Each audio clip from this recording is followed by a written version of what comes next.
What exactly is soy sauce? Because I know that it's that brown salty liquid that we put on sushi, but how does it go from this mild yellow bean to this brown salty umami flavor bomb in a bottle? If you'd have asked me a few weeks ago, I would have had no idea, and my guess is that you don't either. So I thought the best way to find out was to just go to a soy sauce brewery. Shibanuma Soy Sauce, also known as Kikko-Sho, has been going for over 300 years, and I was taken around on a tour by the 18th and 19th generation Mr. and Mr. Shibanuma. But first I want to know the ingredients. So the 4 ingredients of soy sauce are soybeans, wheat, salt, and Koji mold. So Mr. Shibanuma told me that the very first step that they do is to prepare the soybeans and the wheat. So they steam the soybeans and then cool them down, and then they roast and grind up the wheat.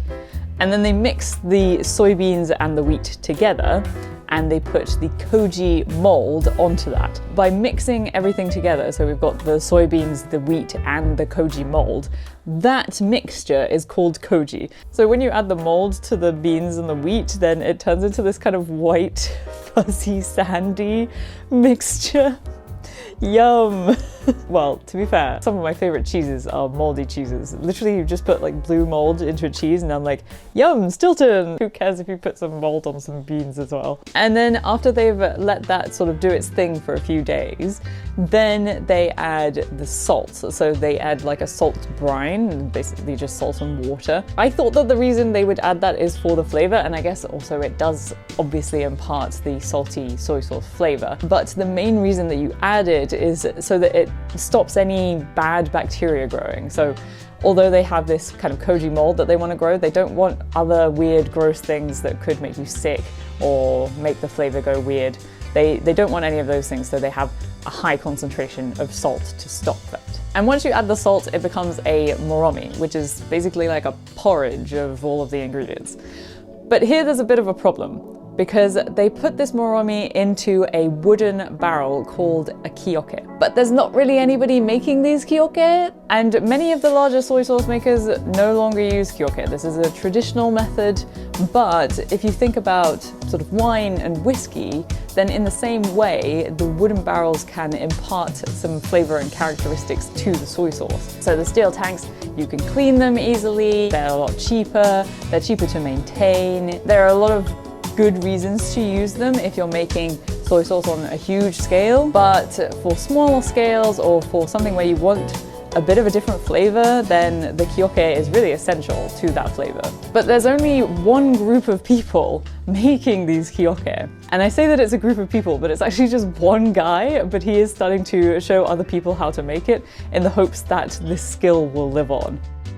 But one of the issues with this is that these barrels are meant to last for 100 years, and if you've made it right, then they do.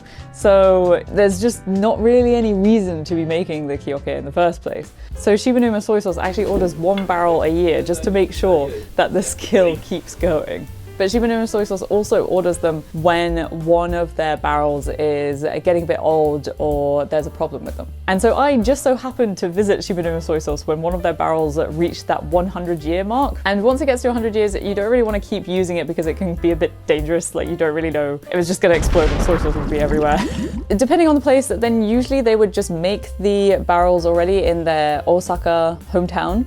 But in this case, they had all the equipment and all of the materials ready, but then they actually made the barrel on site at Shibanuma Soy Sauce. So first they tore down the original kioke that was there. Obviously there was no soy sauce, no moromi in there. Don't be stupid. And then they started off by making the base. They made it in place just so to make sure that it's the right size and everything. But then they took away the base and then they started putting up these wooden slats as the wall.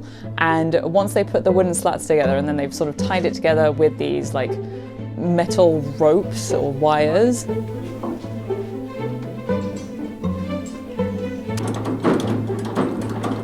then they put that base back in there and they lower it down.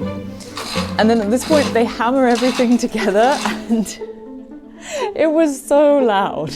Even though they had been hammering a lot already until this point, you can visibly see my shock in the camera. It was so loud. I felt like I was going to go deaf just listening to them hammer away at this Kioke.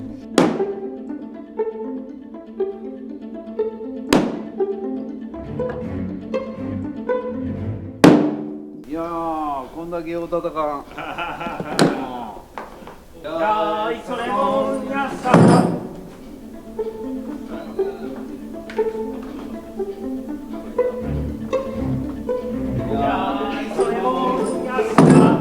So once they finish putting it together, it can join its Kioke family and live out its purpose of storing that Moromi.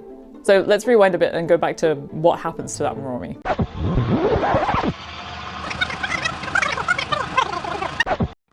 So remember that the Moromi is the soybeans and the wheat put together with the Koji mold, and then they've added the salty water and made it into this kind of porridgey, fermenty bush. Yum. And then so the whole room is actually made of wood. In both instances, they actually have two places where they're making this Moromi, but in both places, then it's all made of wood. And so all the sort of Koji mold is also on the walls and everything. And so that actually affects the taste of the Moromi, of the soy sauce, because that kind of bacteria, that mold, goes into the flavor as well. And it sounds a little bit gross, but obviously there's loads of salt in there, so nothing bad is going to get in.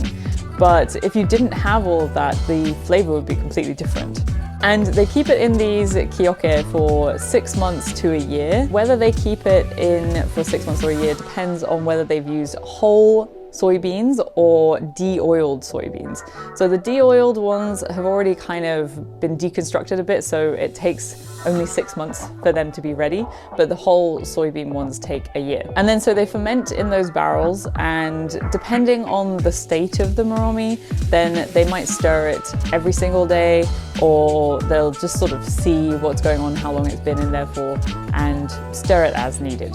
And so they stir it to basically just add in air so that the good bacteria, the kind of yeasty bacteria, can breathe and continue to do its thing. And then on its 6-month or 1-year birthday, its birthday present is to have the living daylight squished out of it.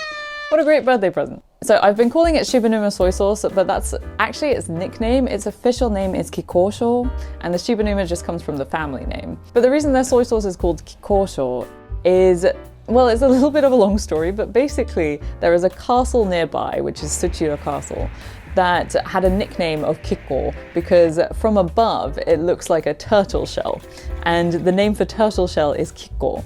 So Shibanuma Soy Sauce took that name Kikko, but also the kind of shape of the turtle shell to be its own branding, its name and its sort of logo. Kikkoman の真似をしたんですかとよく言われますけども、逆にKikkomanが土浦のお醤油の真似をした。 So it's not that Shibanuma copied Kikkoman, it was actually the other way around. Fun fact. So the Moromi is then filtered and pressed to get out all of that tasty liquid. And it's pressed a number of different times. So if you kind of think of when you squeeze out a towel, then the first time you don't really have to put too much pressure on it and just a load of water comes out. But then the next time you have to squeeze it a little bit harder, and then a little bit less comes out, and you have to keep squeezing it harder and harder each time to get every last drop out.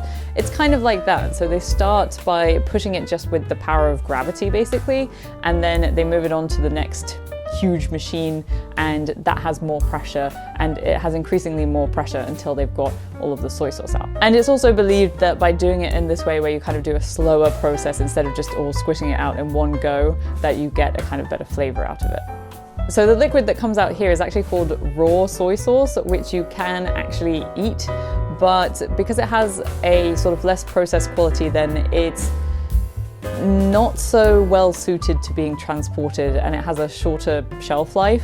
So if you haven't been to Japan before, then you probably haven't had it, or at least in the case of Shibanuma soy sauce, even though they have all of this international selling, then they don't sell their raw soy sauce overseas. So in order to combat that, then they boil it. That kind of sanitizes it and also gives it a longer shelf life, and it gives it a slightly darker, browner color. So then the soy sauce is bottled and it's sold all around Japan and overseas, and actually it's also given out in those little packets on some airplanes. So if you come to Japan, then it might be one of the first soy sauces that you try on the way here. But the fun doesn't stop there. There's actually loads of different types of soy sauce, so if you want to find out what the difference is between all of them, then check out this video, and I guess I'll see you there.